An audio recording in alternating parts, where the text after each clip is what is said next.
So if you have the majority of the vehicles that are going to be returned leases, walk us through your process of deciding whether to send that vehicle to auction or keep the vehicle in the portfolio and release it again. So I'll start. Ours is simple, right? Is it going to, whether it's a repo or a lease at the end, I guess our step-by-step is immediately we look to see if there's any damage insurance-wise that we can make a claim on the second the car hits the lot. From there, we're taking the low-hanging fruit. Either this is a car we definitely want to recondition, put back on the lot, or this thing is junk and let's get rid of it now.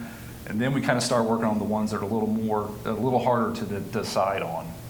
And I think it always comes down to do we feel like it's going to run another note? Is this car mechanically sound to run? And the investment I'm going to have to make to recondition it compared to what I'm having to pay at the auction, yep. Is that a good decision? And so obviously the more of those cars we can recondition and put out, the better shape we're in.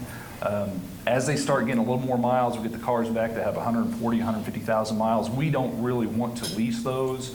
So for us, a lot of those, if they're still in good condition, we will finance through like credit acceptance, things of that, get them out of our portfolio, get all of our money. But we're looking at that. What's the reconditioning? What's the depreciation on the books? What's it going to cost us to buy that same car at the auction? And what are the chances that car is going to perform another 2 or 3 year note? Yep.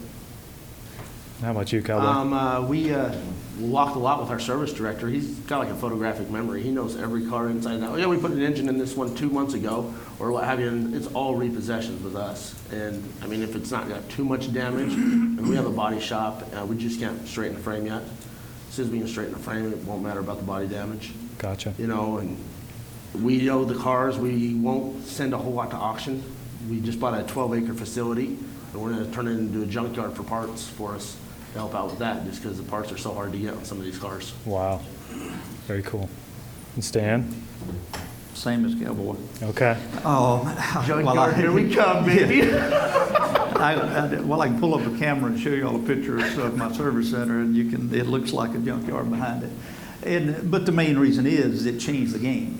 When we couldn't find the parts, the cars are costing too much at the auction. Everything we did, and we actually changed this process coming out of the last stimulus check, and we were selling so many cars per month because of stimulus. We knew we were going to get a large percentage of repos.